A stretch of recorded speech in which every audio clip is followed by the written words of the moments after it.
The Indiana Fever walked into the preseason with what looked like a game-changing piece for their future. A 6'4" forward with a 7-foot wingspan, a real perimeter shooting threat, and the kind of defensive length teams usually spend years trying to find. On paper, Justine Pat should have been exactly what a Caitlin Clark-led offense needed to unlock another level. But instead of becoming a headline fixture, she quickly disappeared into the background after a standout preseason debut where she immediately showed impact against the New York Liberty, spacing the floor and giving Clark driving lanes that hadn't existed all camp. Things suddenly changed. Her minutes stopped, her presence faded, and almost overnight, she was listed as injured with very little explanation. No clear timeline, no real detail, and no consistent updates that satisfied fans watching closely. Now,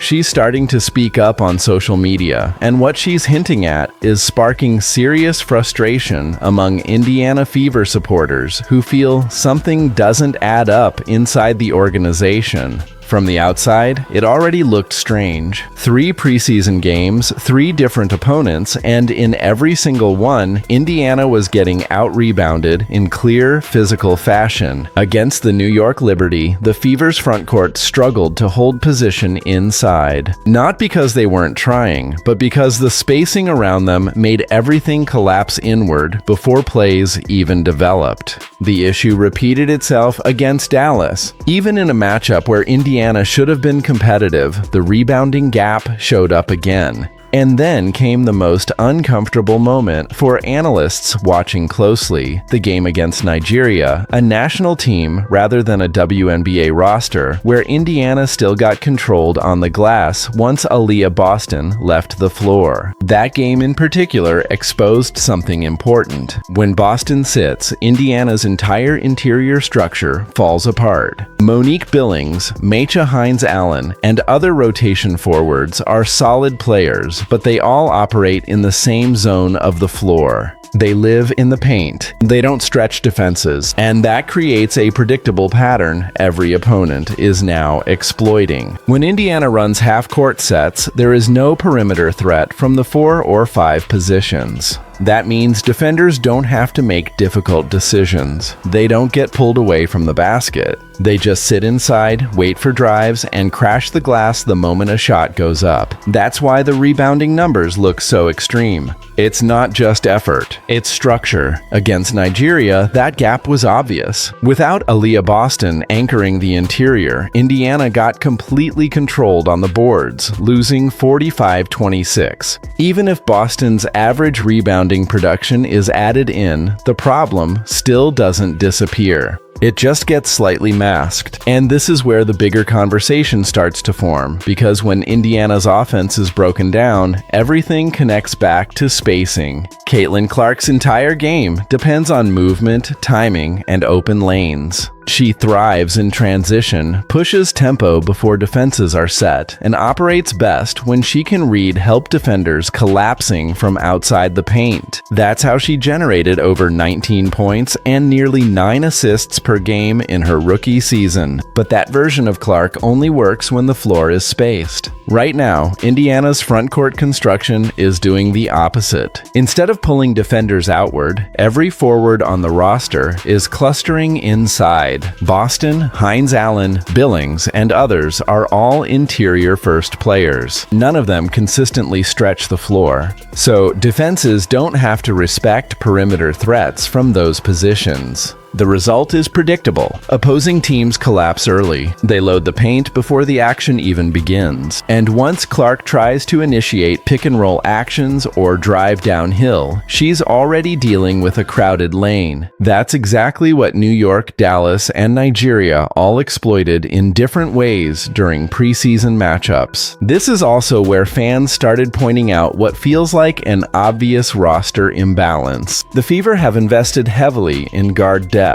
Clark, Kelsey Mitchell, Lexi Hull, Sophie Cunningham, Raven Johnson, and others all bring value, speed, and ball handling. But stacking guards doesn't fix a spacing issue at the 4 or 5. It actually makes it worse when those guards are forced into rotation minutes just to balance lineup combinations. Because no matter how many perimeter players you add, if your forwards don't shoot, defenses stay packed inside. And that's where Justine Pat becomes the focal point of the entire conversation. Unlike Indiana's other frontcourt players, she actually changes defensive geometry. In her preseason appearance against the Liberty, she immediately spaced the floor. Defenders couldn't sit in the paint. They had to step out. And the moment that happened, lanes opened for Clark and Boston. That's the exact chain reaction Indiana has been missing. A defender gets pulled out to guard Pat at the perimeter. That opens the post for Boston. Help defenders hesitate on Clark's drives. Suddenly, the offense looks functional again. It doesn't require complex adjustments. It just requires one player who forces respect from outside. Pat isn't a project in that sense. She shot over 40% from 3 at Vanderbilt. She's 6'4" with real range and defensive length. And in her first preseason appearance, she solved a problem Indiana has failed to fix across multiple games. But instead of expanding her role, she was placed on a development contract, which does not guarantee a roster spot. Shortly after, she was listed with a lower leg injury, and the communication around it has been vague enough that fans are now openly questioning what's really happening, especially because Pat herself has started posting messages suggesting that what's being said publicly may not match what's happening internally. That has fueled speculation across the fan base. If she's healthy, why is she not playing? If she's not healthy, why is there no clear timeline?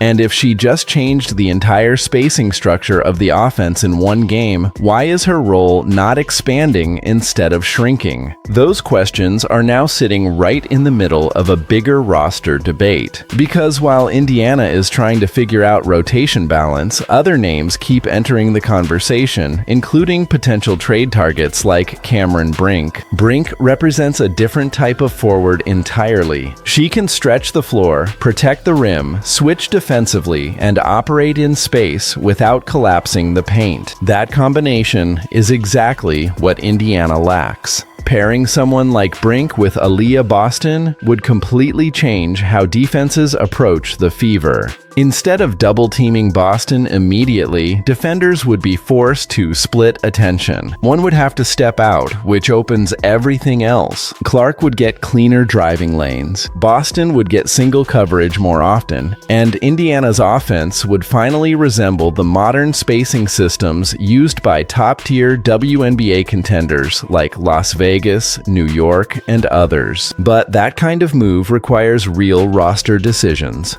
It means trading assets, managing salary, and potentially reshaping the guard-heavy depth chart Indiana currently has. And that's where the tension is building. Because while the front office appears to be prioritizing guard depth and rotation flexibility, the actual games are showing a very different need. 3 preseason opponents already exposed the same weakness. No stretch forward, no consistent perimeter threat from the front court, and no ability to stop defenses from collapsing inside. That's not a small issue, that's structural. Clark has already shown she's willing to adapt. She's spoken about playing within systems, adjusting her role, and finding ways to contribute even when defenses focus heavily on her. But even she has made it clear that her strength comes from transition play and ball handling in space. Taking that away doesn't simplify the system, it removes the engine, and that's why this preseason stretch has become such a major talking point. Because it's not just about wins or losses, it's about fit. It's about whether Indiana's roster construction actually supports the strengths of its franchise players.